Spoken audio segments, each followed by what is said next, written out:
Hari Devkinath Maharaj, and you can visit learn.mo.gov.tt where you can find resources for ECCE, primary and secondary. This is where we help students connect and continue learning. So we are looking at primary science today, and we are focusing on Standard 2. The strand would be form and function, and the topic for this session would be movement of water through soils. So before we go into the depths of it, we are all familiar with soils. We notice when we go to the beach, when we go to the garden, when we are doing construction.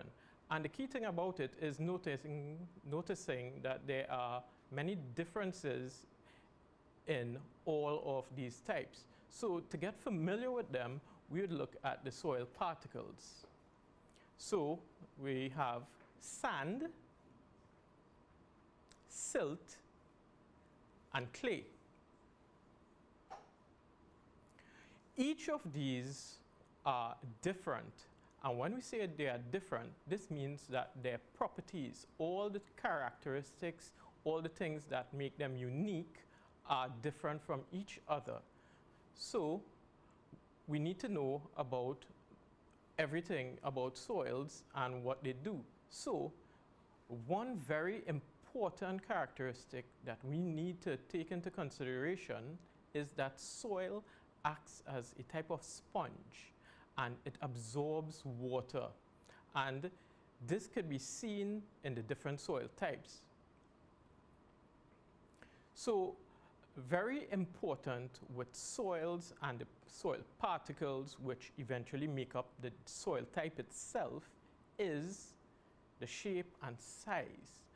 And how this gives the properties is that in between each particle of each soil type, we have tiny spaces in between each individual particle. And it is within these spaces the water can move through the soil. So the soil particles, again, we have sand, silt, and clay. So we need to go in order, and as a follow-up from classification and grouping, clay has the smallest particles, while sand has the largest particles. And this is primarily because it's clay, and because it has that small size, this is why we give that smooth feeling. As compared to when we go to the beach and we are building a sandcastle and we play in that dry sand, the particles are way larger and they are rough, they are coarse. So immediately we could tell a difference from when we are using a Play-Doh or we are at the beach. And these are properties of soil particles. And we are actually doing science while enjoying ourselves in our day-to-day lives using our powers of observations. And this is what makes a good scientist. So we look at the comparison of sizes now. So here we could see a diagram comparing the different sizes of the particles. So the largest circle in yellow is the coarse sand. So the grittier it feels, like the beach sand, this is how it would compare. And remember, these are not real sizes. These are by comparison. Like if we take each of these soil particles, put it under a microscope and zoom it up and make it look really large and compare them, this is what we would see.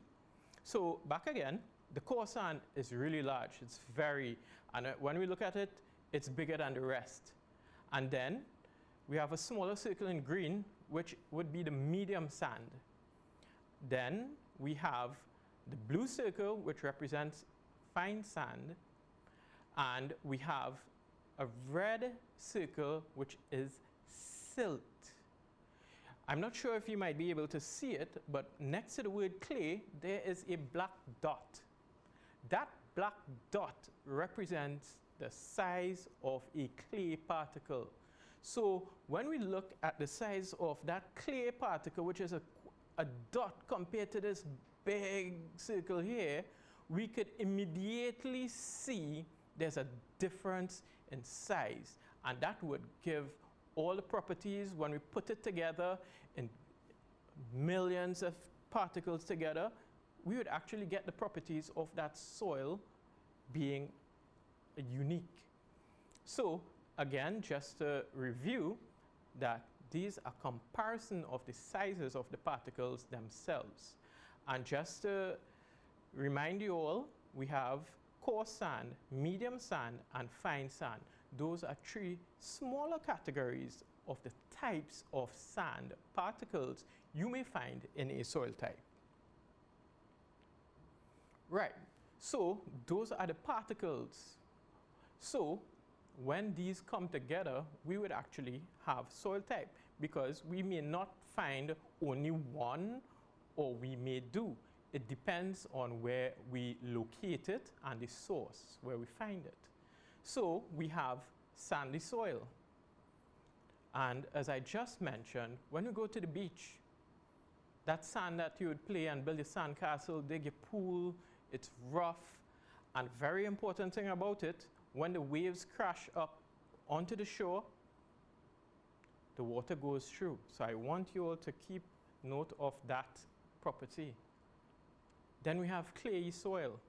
We would typically find these in swampy areas, marshes. These have these are the tiny particles, and they would trap water. Then we have loamy soil, which is a mixture of the different soil types. And you would commonly find loamy soil types in our gardens, because when we have a mixture, we don't want our plants to get too much water. We don't want our plants to get too little. So the loamy soil is that mixture where we have just enough sandy and just enough clay, and the properties of both soil types would come together to give that average nature of the water capacity and holding enough water. It would drain out just enough, and it would keep back just enough. So now we have an activity. So the things you would need would be soil samples. So whatever soil samples you have, sand, clay, and loam, the general ones, a filter funnel, filter paper, a measuring cylinder, spatula or a spoon commonly used, and a beaker, and obviously water. This is how we would do our experiment and find out how the properties actually show up. So we are moving on to our activity. So today's activity, we have the first activity where we would actually look at the physical or the real soil type samples in front of us. So we have two here today. We have sandy and clay. So let's have a look at the clay. So lift them. Right. Touch it. What we could look at it, the first thing that we would notice is that the color is striking. It's dark. The particles are small. There are a few clumps, but the general particles are small and smooth. Let's have a look now at the sand. Touch it. Again, the color, and immediately you could see that the sandy type are large particles. Each and every particle, you could actually see a grain, a sand particle, and it's coarse. And it looks quite familiar as to when we go to the beach. So we already have the color. We look at the texture. we noted each of these. So when we are talking about soils in general, it's very good to employ all of our senses, as with all good scientists, to make observations. So when we looked at the sample, we looked at the color, texture, and sometimes depending on how much bacteria or organic material, broken down or decomposed material, you could actually get a scent out of it, like manure. So the soil types would have these properties that would be different from each other, and it's quite easy to observe them. So now we'd move on to how to use a measuring cylinder. So I would like to thank my assistant for this morning in the first experiment, Vritti. Thank you very much. Thank you. Okay.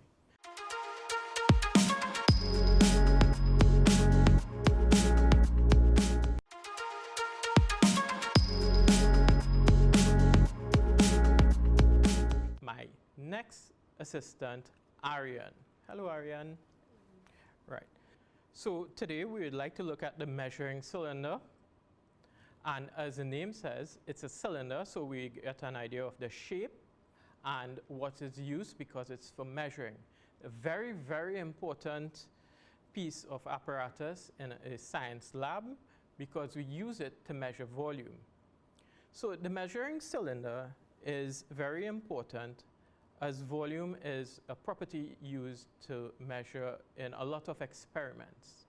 So what makes it be able to measure? So in a measuring cylinder, we have lines or markings, and when we pour whatever we are measuring into it, we just line it up and look at it to where the marking goes. But it's a little bit more complex than just pouring it in.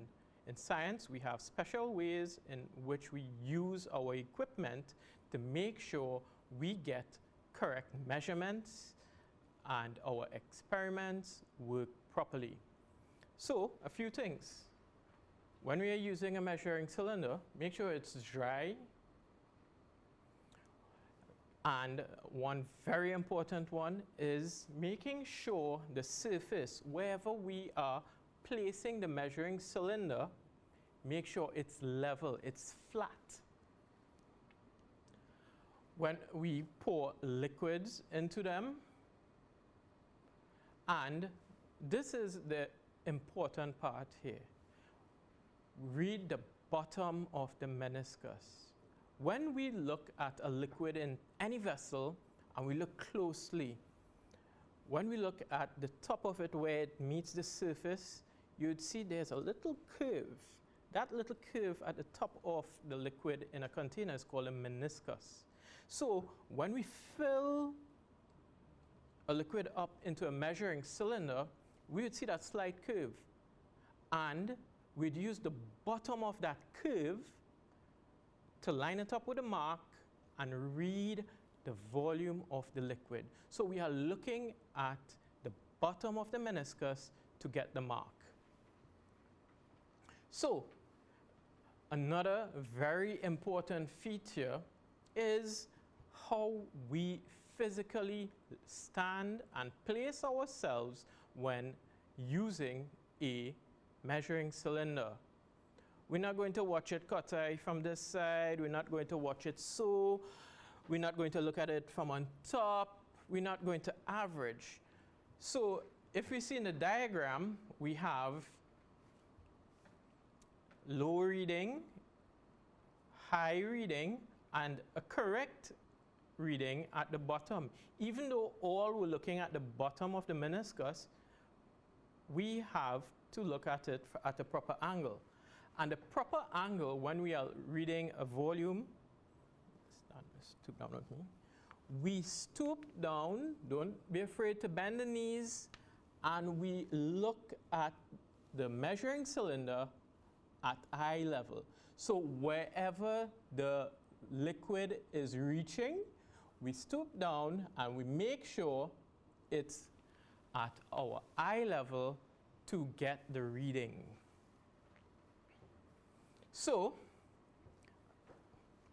we have our diagram here, and as you can see, we have our markings. Come up here. So we have the person is at eye level, so the person here would be stooping, but they would just show the eye, and the bottom of the meniscus, and look at all the marks we have here. So if you notice, we have numbers in between. So we have 20, and we look at the markings. That means the divisions will tell us what each mark will be. So if this is 20, this will be 21, 22, 23, 24, 25, 26, 27, 28, 29, 30, 31, 32. So, very important thing to note that these measuring cylinders come in different sizes, and the units that we would use would be centimeter cube. Sometimes you would see ml, but centimeter cube would be what we would be looking at here today. So it is important that you understand and look at your measuring cylinder and the graduations and the size before you use it. Depending on your experiment, you may need a bigger one or a smaller one. Right, so we are moving on to our second activity, and here now we would be looking at the soil type and its water retention. We learned already how to use a measuring cylinder, but for the first part of this, we would need to identify all of the things that we would need to do this experiment. Your point. So first we have the filter paper, then we have the beakers, measuring cylinders, funnel, and the soil types, as we saw previously. But just as we had a certain way to look at and use the measuring cylinder, when we use a filter paper, we need to use it in a funnel, and there's a special way to use a filter paper properly into a funnel.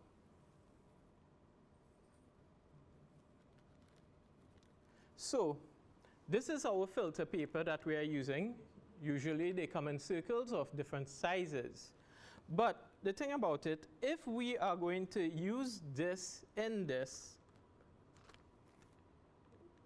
it's not going to be neat.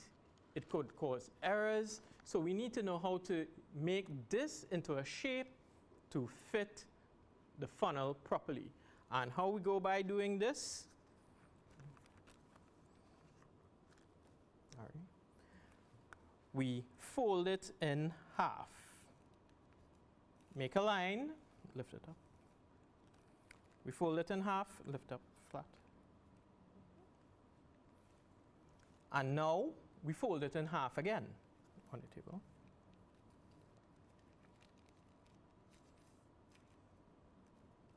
Hold it up. So now we see the shape that we got. So it's getting closer to how we would be using it. So when we look at the filter paper folded, we would notice we have 1, 2, 3, 4 sheets here. What we do to make sure our sample doesn't go through the middle, we count 1, 2, 3, put that aside, and separate the last one, and we now have a cone. So our funnel is already a cone. So now the filter paper could fit perfectly in it. They are now the same shape, and we are sure our sample could rest comfortably in there without going through.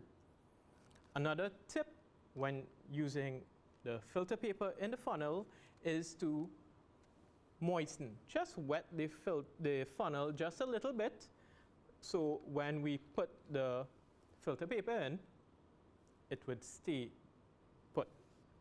So we're going to look at measuring water. So what we are going to do now, we are going to measure out the water samples, and we would pour them in and look at how they drain. So we would begin with our measured amount of our soil sample, and in this case we have the same amount of clay soil in this funnel, in the first funnel, and the exact amount in the second funnel. So what we are going to do now, we are moving on to the next step, which is measuring the liquid. In this case, we are using the water.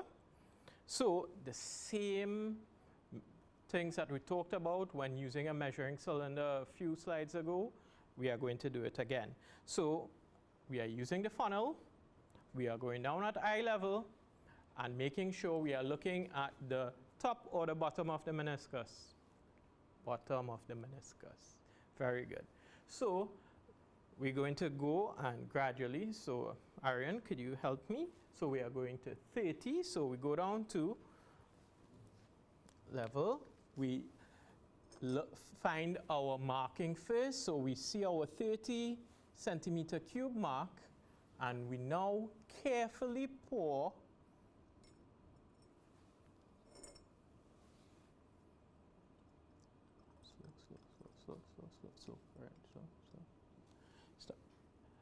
So we need one drop again just to make it to the 30. So just one little drop.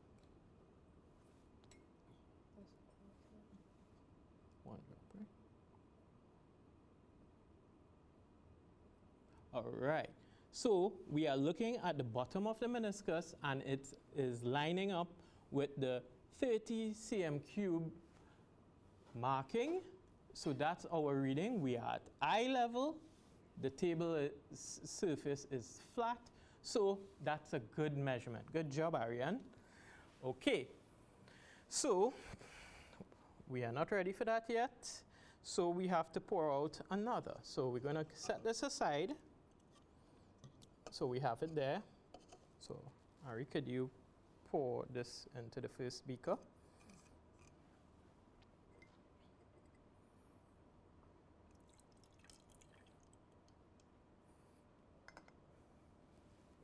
So we're going to set this here. And now we are going to do the same thing again for another 30 cm cube. So back again.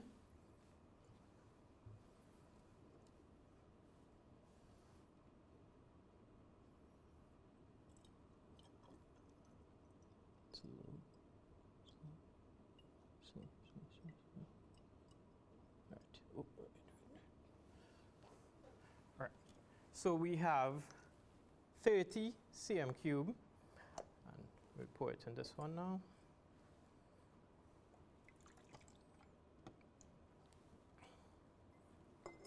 Right.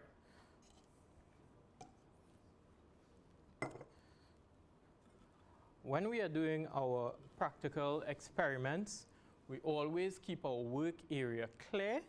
So the things that we are not using immediately, we always set it aside neatly, because we always want to keep safety in our minds at all times. So we have what we have here now. Let's look at it again before we continue.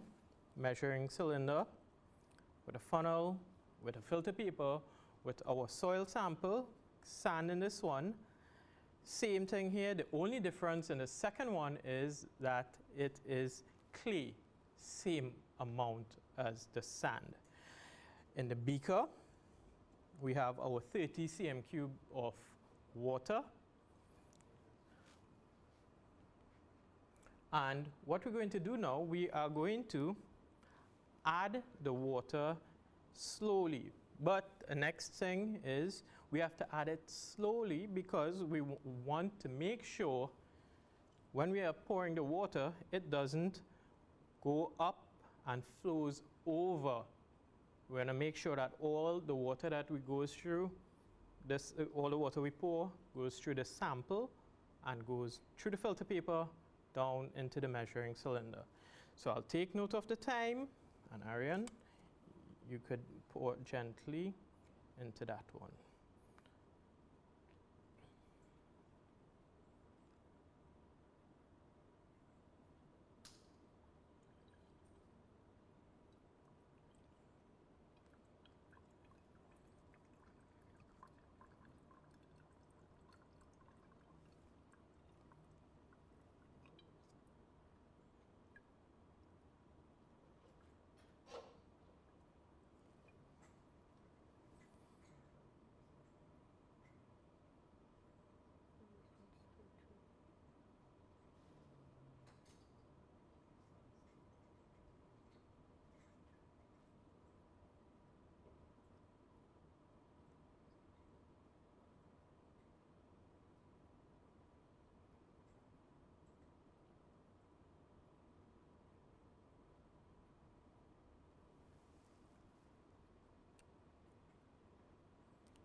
So we have our samples in, our water poured, and 5 minutes has passed. So now we have to take our measurements again. So same principles. What do? We stoop down and we go at eye level. So we are looking at the bottom of the meniscus for the sandy soil, and our reading is 20 centimeters cubed. Let's have a look at our clay soil, and our reading, again, eye level, level surface, 15 centimeters cubed. So as good scientists, we always write our values down. Our instructions already had how much we are using, but this is the part that we are now finding out. So we need to record, write it down in a table, and it's only then we could compare what we have now to what we started with in the beginning. So I would like to thank Arian. Thank you very much, Arian, for your help.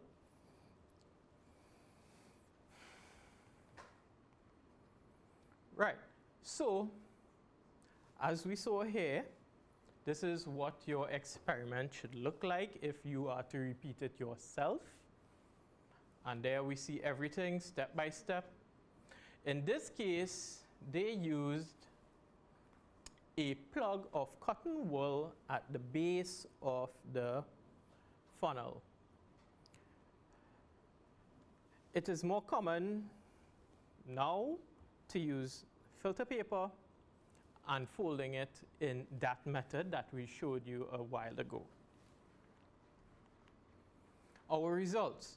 So anytime we are doing an experiment, our results is what we are looking for. We follow the instructions as we were given. We conduct it. We follow all. We take note.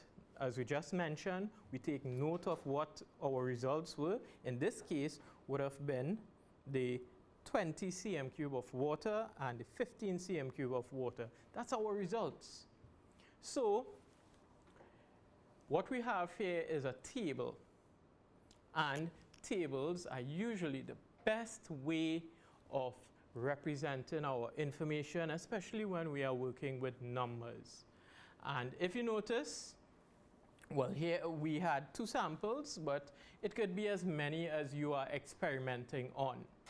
We have 30, this is 30, and if you notice, we just have the numbers here because we already have the cm cube up in the heading. So we don't need to repeat cm cube, we just need the numbers down there. And since we put the same amount of water, the 30 would be the same. So in the next one, the volume of water in measuring cylinder, this is where we would put our results. So in the sand, in this area, we would put our 20 cm cube again, but we don't write the cm cube because it's already up here. And the clay, we would put our 15.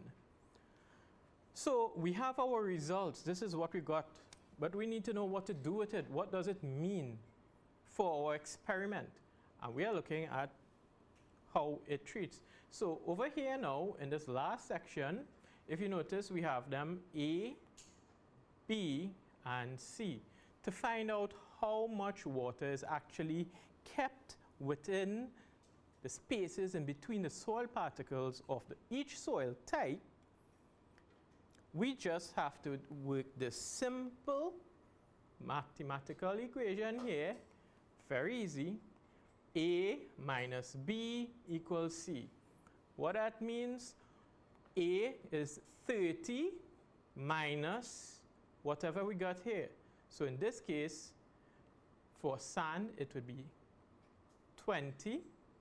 So for this section would be 30 cm cube minus 20, which would give us 10 cm cube. And the same for clay. And if we had many different soil types, we do the same treatment of the results. So that wraps up the majority of what we have here. So before, we need to know and bring our thoughts together on what we learned today. So very importantly, we learned how to use a measuring cylinder, and soils have different properties, in particular color, size, texture, and can hold different amounts of water. Hope you had fun, because science is fun. Thank you very much.